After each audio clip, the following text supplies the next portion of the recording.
Hello, everybody. I'm Karen Lewis, and on behalf of Kanyen'kehá, I'm here today with Trish Rae, and it's part of our Language and Culture Month. And we're going to have a discussion about Thunderwater. Perhaps you haven't heard of him. Thunderwater is a person, and we will learn all about him from Trish. Trish Rae has been the researcher for Mohawks Bay of Quinte for almost 30 years, I would guess. And More, she says. And so we're just gonna have a little listen today and learn more about Thunderwater with Trish. Okay. now Karen. Sego Gentege Kanyen'kehá. Huh? Yeah. So sorry about the circumstances, folks. I was going to be there in person to do a presentation for the Cultural Awareness Month, and it didn't work out. So we're going to have a little conversation about Thunderwater today. I'm going to take the opportunity to plug a new book that's coming out either late this year or early sometime next year by Professor Gerald Reed of Sacred Heart University in Connecticut. So it's a biography of Thunderwater. He sounds very excited about it. I've talked to him a couple of times about it. And it's going to be more of a full biography, so we'll get to understand Water a little bit more and where he came from. That's something I don't know an awful lot about. And the other interesting thing is that there's a museum in Cleveland that has information on Thunderwater, and Jerry has been there and he's seen the information. So we have some new information about this, which is exciting too.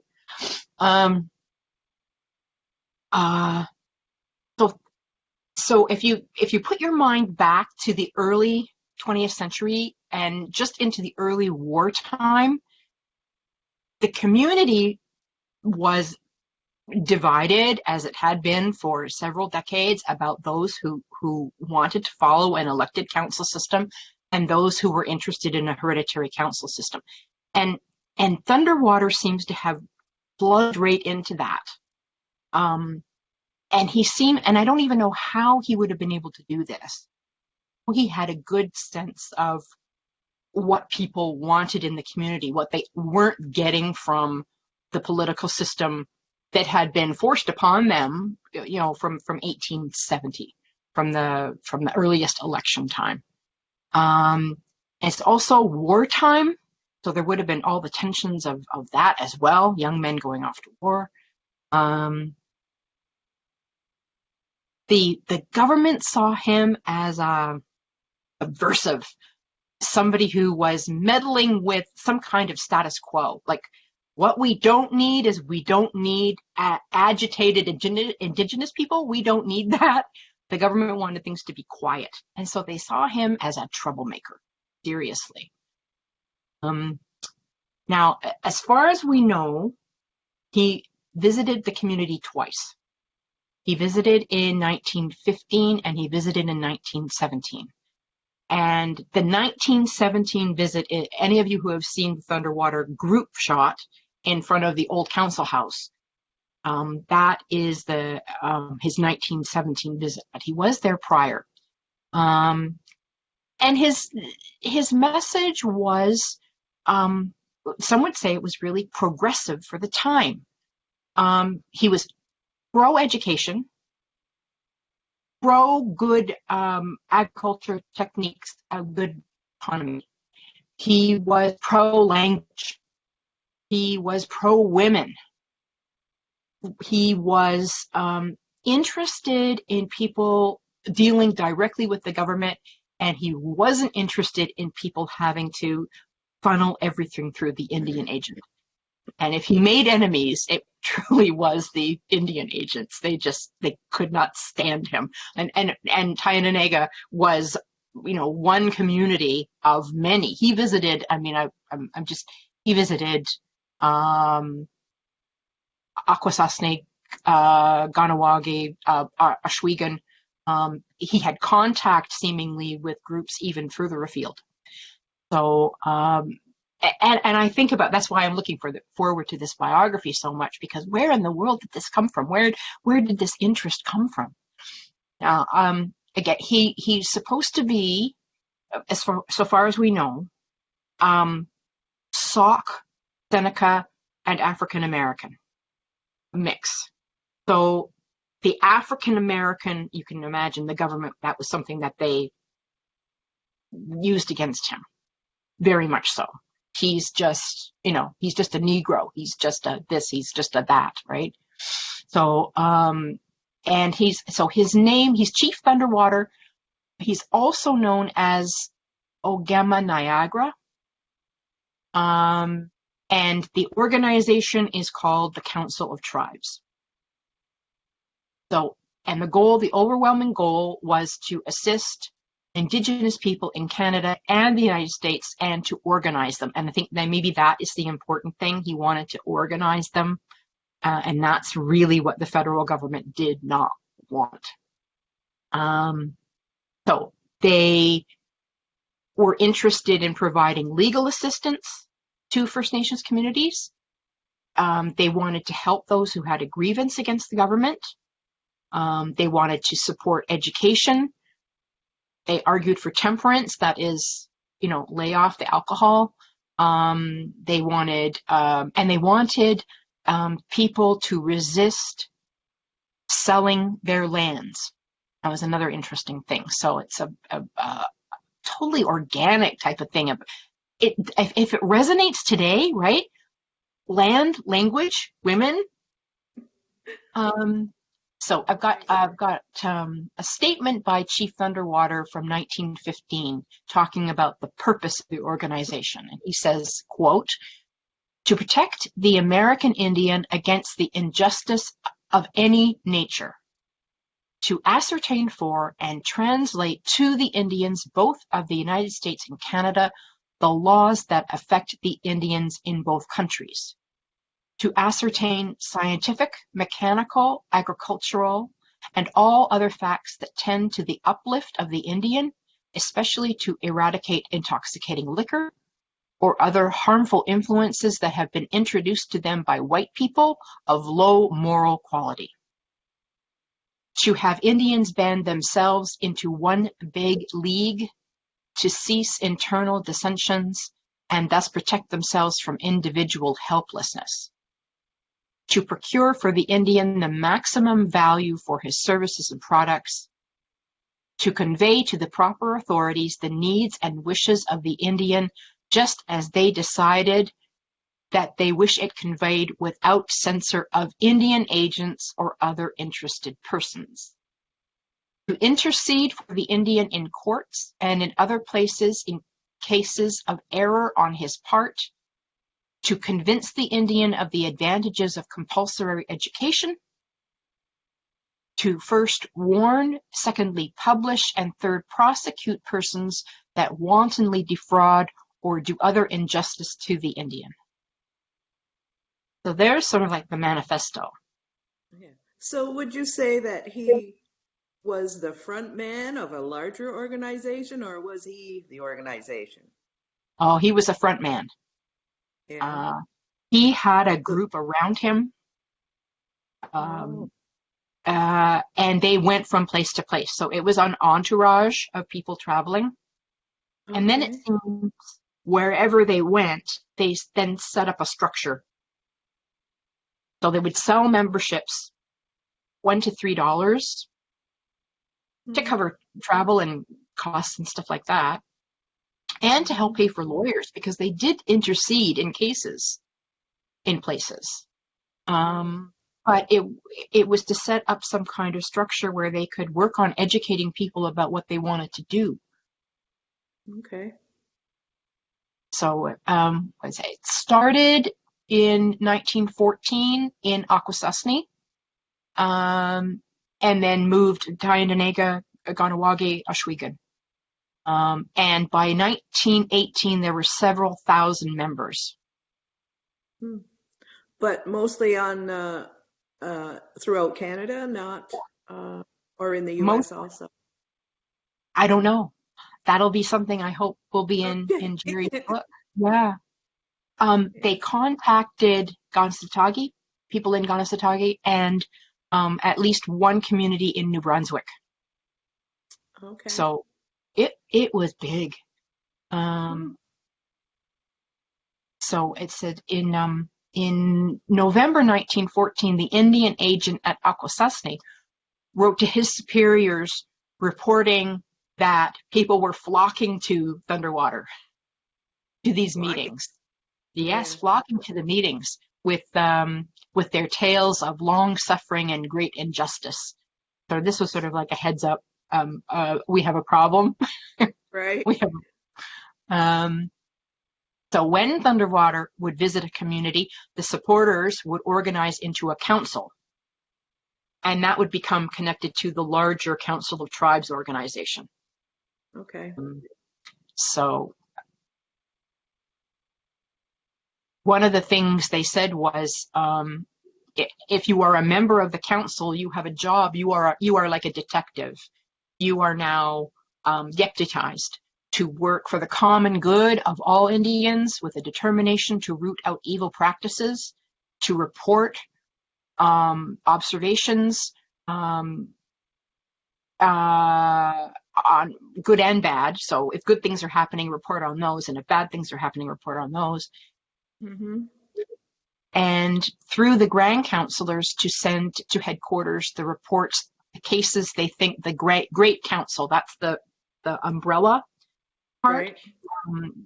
That they should act on. And at Akwesasne, they used this structure to report on bad behavior by the Indian agent and the local priest.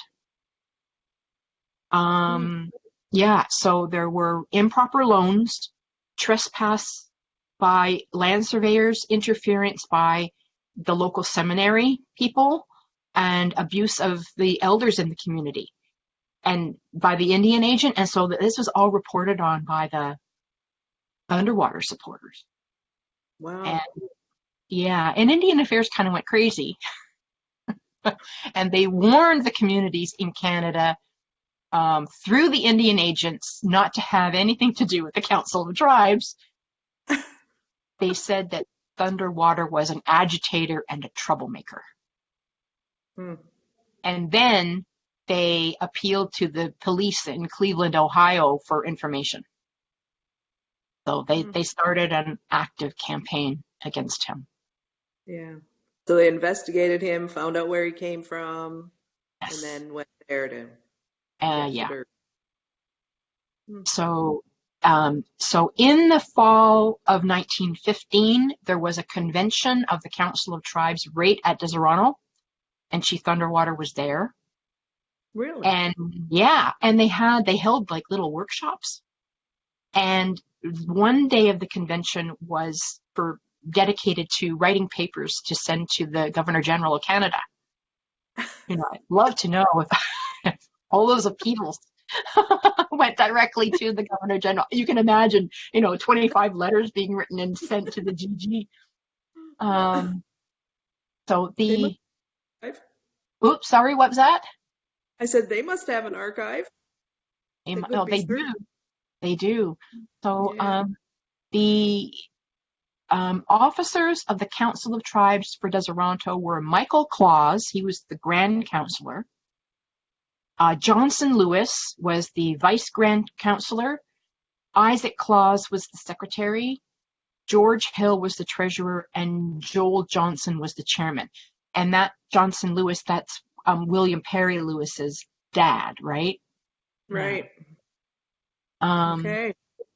And then there were councillors on the local level, and they were Andrew Ciro, Solomon Brandt, Isaac Brandt, William J. Ciro, John Smart, Simon Hill, Peter Barty, and Cornelius Miracle. And we talked about some of those guys before. Andrew Ciro was on the 1916 and 1919 installation of chiefs. Solomon J. Brandt as well. William J. Ciro, John Smart, a number of these guys. Hmm. So he plugged right into, how did he do this? He plugged right into the people in the community wanting a more traditional form of government. And Right. so the 1916 installation of chiefs, a lot of those guys were Thunderwater supporters. Hmm. And then the government sent a guy called C.C. Parker, who was an inspector, and they sent him to Deserano to report back on what was going on. So it's like a sort of spy movie almost, report Right. back on this guy. Yeah. And it's telegrams, right? They're sending telegrams. So he says, Thunderwater is inspecting the schools today. Please let me have the name of a lawyer in case needed. So, so Thunderwater, he was concerned about the kids. He was concerned about the schools. He was inspecting the day schools. Yeah, we wondered what education they were getting. Well, yeah. So, but in the end, he had to. So he reported back on Thunderwater and what was he talking about? And he reported and he said, okay, he preaches temperance, better farming, compulsory school attendance. But Parker warned Thunderwater directly. He said, do not incite or encourage Canadian Indians to act rashly or overstep the authority of our agents. But on the other hand, he had to report that Thunderwater wasn't saying anything slanderous or threatening, not in a direct sense. No. But to be educated and organized, that would have been deemed to be threatening. That won't do. And Parker said that the Thunderwater supporters were a certain class of Indians. Troublemakers, the ones who are never satisfied, not prosperous, yeah, I know, and not good farmers. Oh, goodness. Yeah. So what Parker saw was that divisions were going to be created. It was going to be the poor and marginalized were going to be Thunderwater supporters, and the very prosperous were going to be elected council supporters. Yeah. So what Parker said was change the Indian Act so that they could regulate these meetings and they'd be able to keep Thunderwater out. Oh my goodness. One more power to the Indian Act. Yeah. Okay, so in 1916, a man by the name of R.M. Clark, who was the clerk of the First Division Court in Hastings County, accused Thunderwater of using the membership money to fund a lavish lifestyle. So here's the beginning of the campaign, right? Yeah. Right. And this R.M. Clark reported that Thunderwater was getting money from Germans. Wow. And this was during the war. So Clark said that Thunderwater was trying to get Indians throughout Canada to cooperate in causing detrimental action to the government of Canada.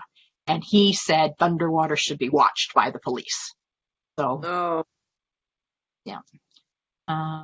And actually, the government tried to deport him. The Canadian government tried to deport him back to the States. Yeah. So in 1917, we have a report by Duncan Campbell Scott describing how he saw Thunderwater's goals. That he said it was all a sham, that it was really about temperance, education, etc. But the real motivation was to make difficulties for the department and Indian agents. And to stir up trouble amongst the Indians, to distrust it, yeah, as if we needed any more help in In Fomenting distrust. distrust of the department. He says, while the organization, which is called the Council of Tribes, is overtly for the purpose of improving education, morality, temperance, and other virtues, it is covertly an attempt to organize among the Indians a body hostile to the government of Canada and its methods of dealing with the Aborigines. So, yeah. Even Duncan Campbell Scott said Thunderwater supporters were unprogressive. Unprogressive. I'm thinking to myself, oh my goodness. And shiftless. These people are shiftless. While those who wanted Thunderwater removed were a better class of Indian. Oh dear. So, in 1918, a woman in the United States reported that Thunderwater was abusing her son. And that was sort of like the beginning of the end. Yeah. So now she, the Indian Affairs pursued these charges into the 1920s, even though one of the accusers withdrew the complaint. But he did get into an awful lot of legal trouble, and it was used as leverage to stop him. He was eventually able to clear his name. And again, this is what I'm hoping Jerry's book is going to have a lot more about that. More details. Yeah. So maybe I can, if as a result of like all those legal troubles, and that is why he stopped coming to Canada, or yeah. succeeded barring Yeah, him. He's now been flagged by the police, and the government didn't want him to come. And he spent a long time trying to clear his own name, so he would have been stuck, doing that. So did that umbrella organization continue, or we don't know yet till Jerry's book comes out? I think it continued for a little bit of time. I don't know an awful lot. But I think it continued for some time because he kind of changed the how he was going about it, but he was still selling memberships in order to help. And then he got into trouble for that because I think he was accused of selling like chieftainships, like give money and you become a member, and yeah, so he got into just some serious woes about that as well. And the cool part was that he was in Louisville, and members of the Mohawks of the Bay of Quinte went down to give testimony in support of him. Yeah. So that's part of the new information that we have.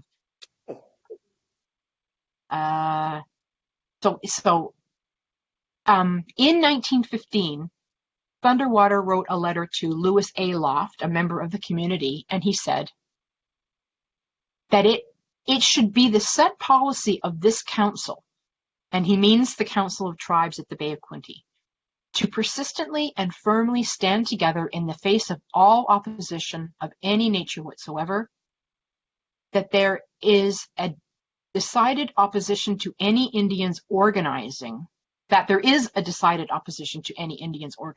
There is no doubt. Such has been made manifest on several occasions.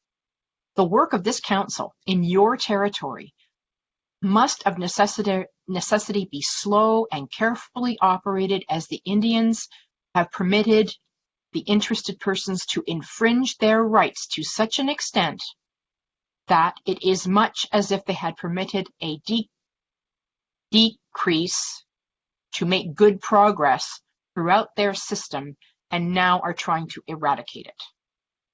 Had the Indians organized before the Indian Act was passed, there would have been no difficulty in putting a stop to the measure before it reached its growth. Now it will take persistent legal effort to have the act repealed. That's 1915. And we still have it. Mm-hmm.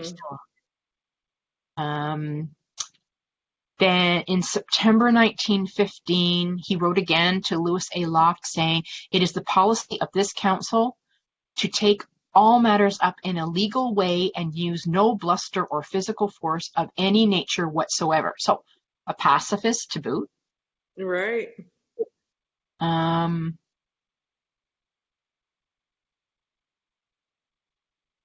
then Thunderwater visited Oswego in 1916. And there was an agent, Agent Abraham, reported back to the government on what Thunderwater said. And he reported, he said it was a deplorable condition of affairs that Indians, as intellectual as the Six Nation Indians, should have to be treated as children by the Indian Department. He appealed to the audience as to whether this was right or not. And he assured them that alone they could do nothing to remedy this, but with his help, he had ways and means not at the disposal of any other of forcing governments to do his bidding. They would be able to get complete control of their own affairs. And he warned the Indians against white men and told of different ways white men had been fleecing the Indians. He said that the Indians should keep their own councils, transact their own business. And he asked the Indians not to trust the white men.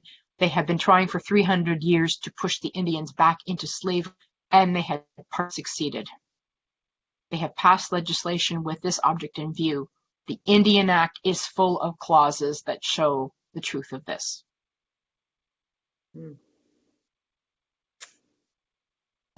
So that's 1915, and so in December 1915 there was an election at Kanyen'kehá, and it was under all Thunderwater people who got elected. So you have what we call Thunderwater Council. Right. And it drove the Indian agent absolutely bonkers.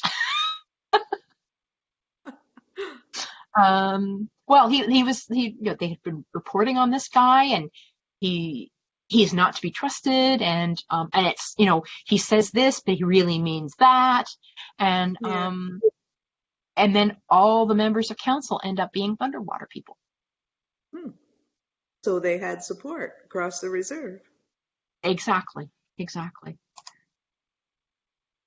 So I'm just flipping to another article that I did. Thunderwater Council. So yeah, December 28th, 1915, and Isaac Claus, William Ciro, George Hill, Jacob M. Barnhart, and John A. Maracle were all elected. And the Indian agent at Kanyen'kehá at the time was Agent Campbell, and he said the election for councilors was held today in the council house, and the result was a Thunderwater bunch. The whole 5 were elected by large majorities. What'll we do about it? I see. And the former chief was, one of the former chiefs was Chief Samson Green, and he wrote to Indian Affairs saying, "I'm very sorry to inform you that the party voting with Thunderwater has been elected to the 5 seats of the council house. They're very young men. Some of them have no education. Is there any way to remedy this unfortunate situation?" Okay, so the young men, very young men. Isaac Claus was 46. William Ciro was 43. George Hill was 28. Jacob M. Barnhart was 37. Chief Samson Green was 73. Oh my. So I guess they would have been young to him. They would have been young to him, but they're not like really, really young men. No. Okay, so in January 1916, the Agent Campbell describes the first council meeting with the new council, and he says, "We held the first meeting of the new council this afternoon. Chief Isaac Claus took his declaration, and that was sort of like an oath of office. Right. But the 4 counselors would not sign theirs and said they would not come under the agent and that no white man was going to sit in their council. Off to a Michael, rocky. yeah. Michael Claus, the head Thunderwater chief, said they were going to run their own business.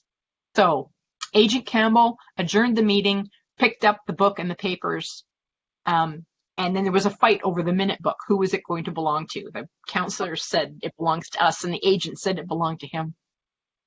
And so he took it away, and the counselor said, "That's okay, we'll get one of our own." They were going to get their own. Yeah. So Agent Campbell is not interested in working with these guys, and he says, why don't you send somebody up from the department to investigate the whole matter and settle it? And in the meantime, I can get plenty of evidence from Indians who are not Thunderwater's people. So the next day he writes again and said, please send B.C. Parker, the investigator, to put a stop to this Thunderwater movement as they are blocking the business of this reserve and have become a nuisance. But Indian Affairs says there's nothing in the Indian Act to disqualify these men. Right. And so, agent, do your job and work with them. Yeah. So they were there for 2 years, that group? That's right. 3. Yeah. I think it might have been 3. Might have been 3. So in the next January, the same January, he says, the 4 counselors refuse to come under the agent and will not have the agent in the room where they meet. And the Thunderwater supporters are backing them up and telling them not to take their oath of office. They moved that the minute book be handed over to them. And I told them it was the property of the department in my care. And they said, and then they said we could stick it and they would get one of their own. Oh dear. He says, please send Mr. Parker to help me, as I have been sick since New Year's Day. No kidding. He's having a very rough time. I shouldn't be laughing at that, but funny. But when you take a look at the actual minutes of council, they're doing what every other council did. Yeah, it's just business got done. Yeah, business got done. They just couldn't handle the fact that these were anti-Indian Act, Indian agent people. Right.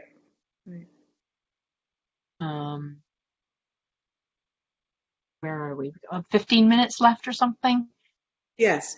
So is this during this time, before this council or after it, that they were actually locked out of the council house? Did that happen during the Thunderwater? I think it is in the transition between the Thunderwater Council and the next council. Next one, okay. Yeah, because the last action of the Thunderwater Council was to end elections altogether. Oh, wow. And the Indian agent went ahead with nominations as they had done in the past. Right. And only like 5 guys were nominated, and that was it. And so it was an acclaimed council. It wasn't voted on. Nobody voted. There was no vote that year. No. And so when that happened, then you had a problem with the council house being locked up. Yeah. And it's the Thunderwater people would let women into the council house. That was a huge no-no. That was not done. Wow. They would let non-members of the community, because the Thunderwater porters were bigger than just members of, people with membership. It was the larger community. And that was frowned upon. The larger community of the reserve, or Yeah. People yeah. who had been denied status, Okay. a lot of women who had married out, Okay. and lost their status were Thunderwater So supporters. the community, but not on the banned list or whatever. Exactly. Because he seemed to have been supportive of women and the role of women. Right. And when did women get to vote in council elections? It was like 1951. Right? The stuff we're talking about now, 1915, 16, 17, this is suffragette time. Right. And the women of Canada are going to get the right to vote. But not women, not MBQ women. They won't get a right to vote in the council elections until 1951. Wow. So I did up a little thing on the Thunderwater legacy, because part of the legacy is the Thunderwater supporters. So Thunderwater supporters, you have the Thunderwater Council, and then over time, the decades after that, you get Thunderwater supporters continuing to be elected to council, and you have children of Thunderwater supporters, like Ted Green, Nelson Green, son of Wellington Green, and Wellington Green was a Thunderwater supporter. Okay. So it has these echoes, even into the 1920s.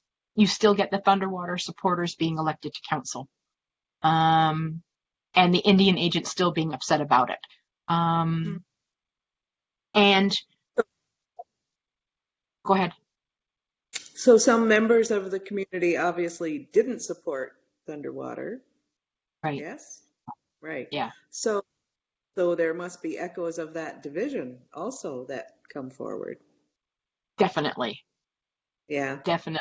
Yes. I think there's that thrust between this movement and what it wanted and what the old established group wanted. Right. So, but you can see it, don't surrender your land.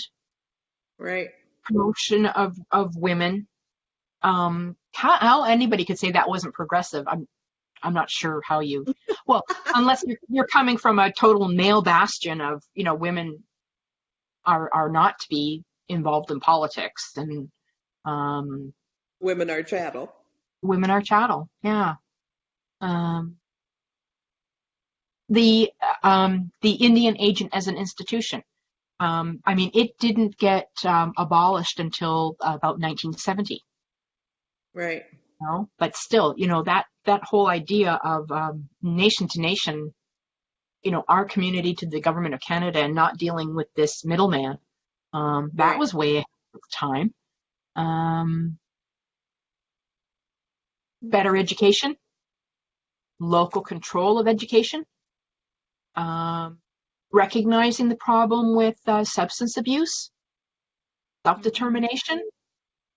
Right. They're all modern. They're all. It still resonates today.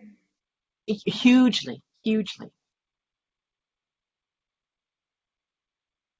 So it's funny to find something that happened so long ago, and yet it resonates so many levels. Yes. It does. It does. So so that's a sort of a short of the story. Yes. So we can learn more about Thunderwater from Gerald's book when it comes out. Gerald's book, also, he wrote an article in a book called Tribal Worlds. Okay. Do that. So he has I guess this is the precursor to the bigger biography. Okay. And it's called To Renew Our Fire: Political Activism, Nationalism, and Identity in 3 Haudenosaunee Communities.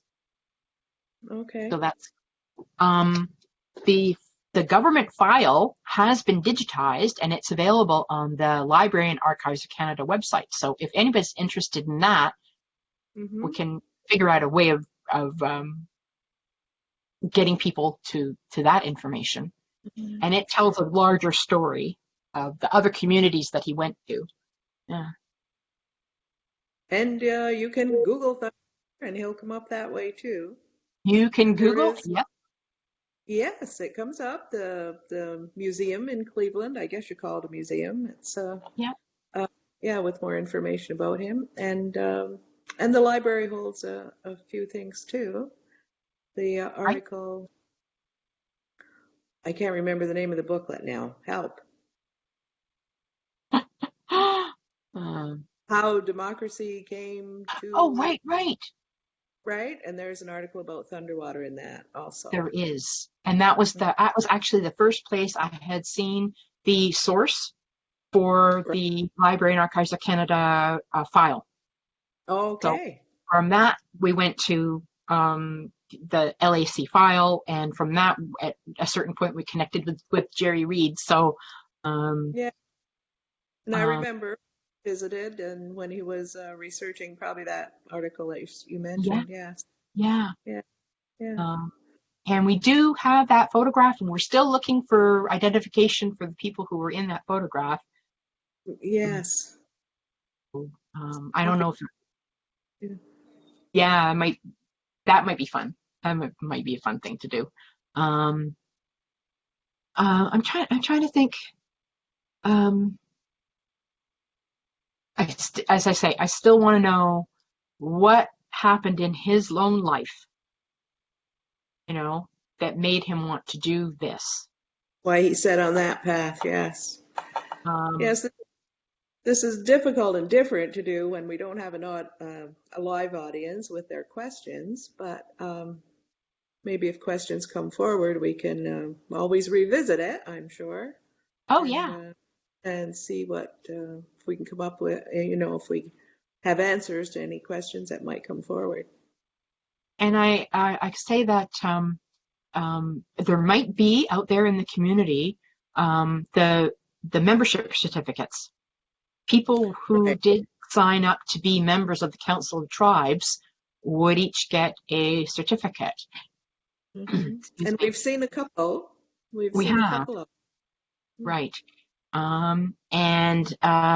So, have a look in your collections and see. They're quite beautiful, actually. Yeah, yeah, they And are. they would have paid, $1, $2, $3, something like that. Yes. Not much. And wanting to be involved in something that wasn't driven by the government of Canada. Yes. It was it was a social movement. It was a political movement, and a lot of people were really interested. So as I say, there was dissatisfaction going on, and it plugged right in, because in this time frame you're dealing with two attempts to bring back hereditary council, 1916, 1919, and that's all Thunderwater era. Right, right. So I Hmm. think the one influenced the other. I think. Yeah, and Wellington Green. I think Wellington might have been one of the guys who went to Louisville. There were 3 or 4 of them Yeah. who went to Louisville to help him. But anyway, Very interesting. Very interesting. Thanks, Trish. I learn learn something new every time we go over this. Interesting. Yes, and interesting how it still resonates, his goals with what we still want today. And yes, yes. Thank you so much. and I don't know how hidden it became in the community, and that's another thing. If Wellington Green and then his son was on council, and then did it kind of go underground maybe a little bit. I don't I know. think I probably did. I hadn't heard of him until I started to work at the library, and I found that first booklet, and Yeah. I recalled it mentioned Thunderwater coming to Kanyen'kehá, and I recalled someone else had given the library one of the agents' booklets, and I had one for that year. And I went and looked at the booklet, and I turned to the right page, and it said Thunderwater here. And it was, I don't know, it was so exciting. Few little words on a page, call me crazy. But yeah, so then it all became real, everything that I had read in that booklet. Yeah. Yeah, I think that's it. Um, and it, for all the progressive nature of it, you take a look at it and you see how long it took to get rid of the Indian Act. You know, how long it took for women to be able to vote, how long it Right, took for all those right. things. He was way Was ahead of ahead his of, time. yeah, yes, yeah, yeah. Uh, Hmm. so, Okay. all right, all right. Probably do it for today. Thank you very much, Nyawe. We'll Oh, talk. thank you for the opportunity. And everyone be safe, be well, please, in this time of COVID-19. Okay. Thanks, We'll Trish. talk to you soon. All righty. Bye for now. Yes. Onegawahi. Onage.